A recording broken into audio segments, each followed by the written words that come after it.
झी5 आजच सबस्क्राईब करा आणि पहा तुमचे आवडते शोज।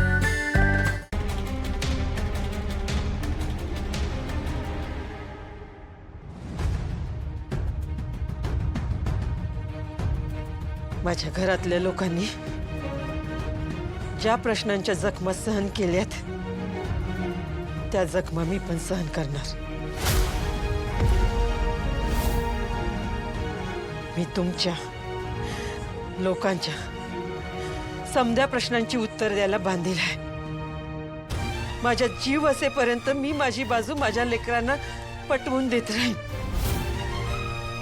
जोवर मी उत्तर देत नाही मी इथून निघून जाणार नाही। या ओसरीवरनं पण हलणार नाही। जोवर मी तुमच्या प्रश्नांची उत्तर देत नाही, सूर्या मला हाताला धरून घरात नेत नाही, तोवर या घराचा दरवाजा मीच माझ्यासाठी बंद केला असं समजा।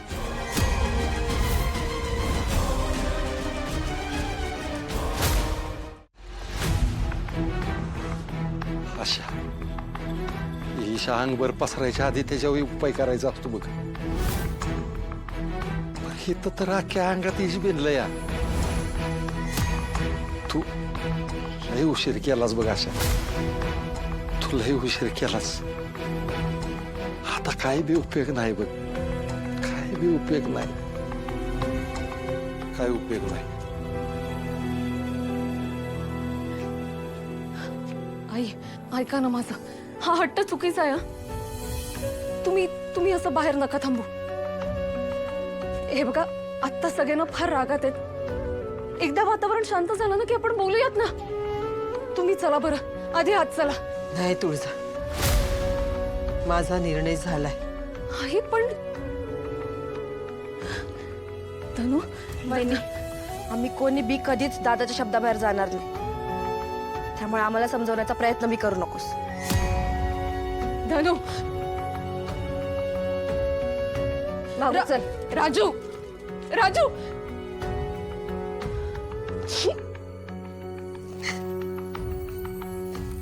आई आई ऐका ना माझं, तुम्ही जर इथे राहिलात ना तर आजारी पडालो। आधीच तुमची तब्येत काही बरी नाहीये। पोरी, शरीराचं काय घेऊन बसलीस? माझ्या मनाला झालेल्या जखमा जर तुला दाखवता आल्या असत्या तर तुला कळलं असतं की आतनं मी किती आजारी आहे। जाऊदे, सटवीनं काहीतरी विचार करूनच माझ्या नशिबी हे भोगलेले असते। ते भोगावेच लागतील मला। आई आता इथून पुढचा प्रवास माझा मला एकटीलाच करू दे। वहिनी, तुला काय गरज होती त्या बाईला घरात आणायची? आज तेजू अक्काने किती आनंदाची बातमी दिली होती। दादा केवढा खुश होता बघितलास ना? तू त्या बाईला घरात आणलंस आणि घरातलं सगळं वातावरण बिघडलंय।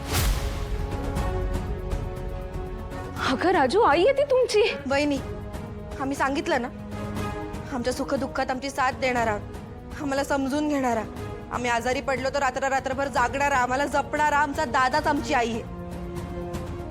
आणि त्याला असं हे दुःखात नाही बघू शकत आम्ही। चला धनु, राजू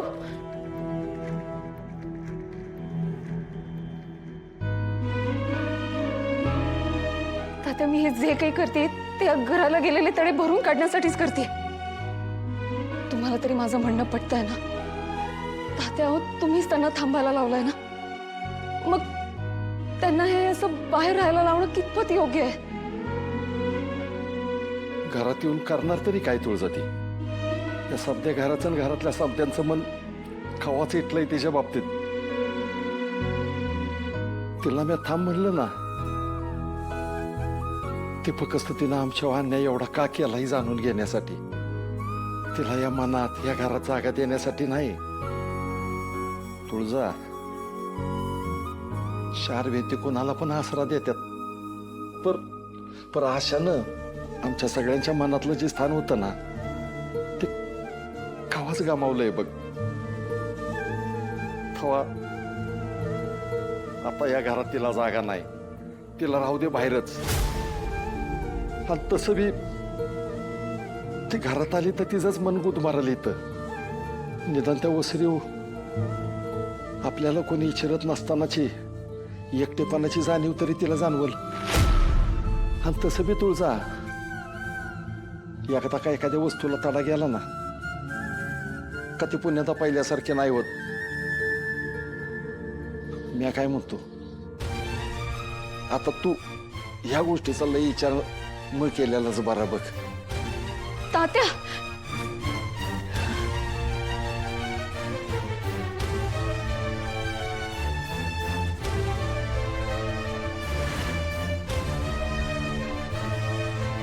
मला वाटलं होतं या घरातला माणूस परत आल्यावर हे घर अगदी आनंदाने भरून जाईल. काय होऊन बसलं हे सगळं. नमस्कार जालिंदर निंबाळकर राव.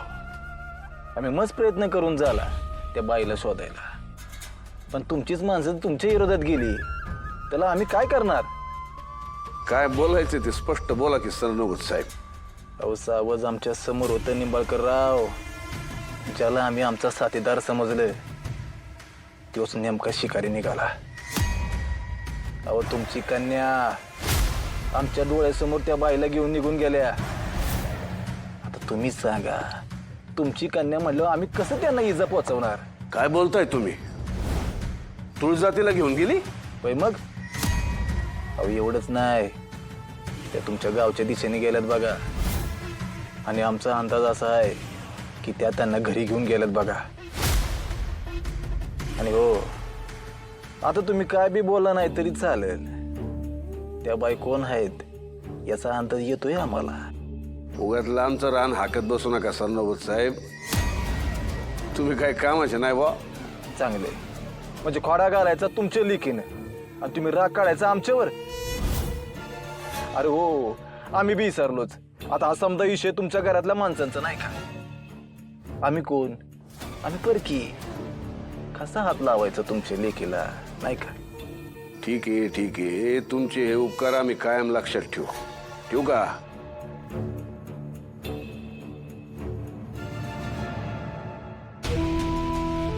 तुळजा तुळजा तुळजा एवढी सहजासहजी कशी काय पोचली आशापर्यंत? नाही नाही नाही नाही नाही, लय मोठी चूक झाली आमच्याकडनं. या असेच गाळ राहिलं तर आमच्या गळ्यापर्यंत कधी सांगता यायचं नाही. तर काहीतरी मोठंच करायला लागणार.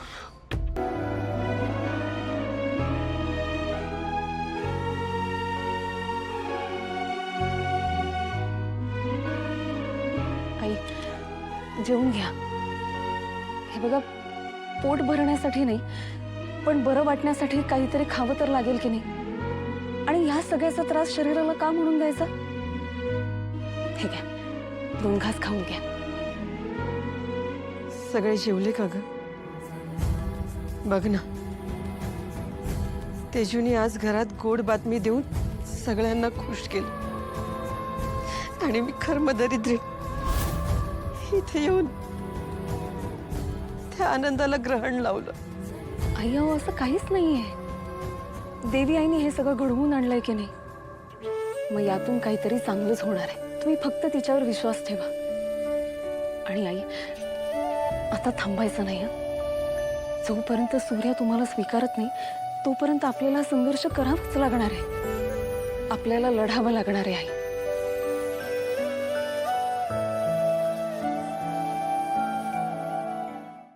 झी5 आजच सबस्क्राईब करा आणि पहा तुमचे आवडते शोज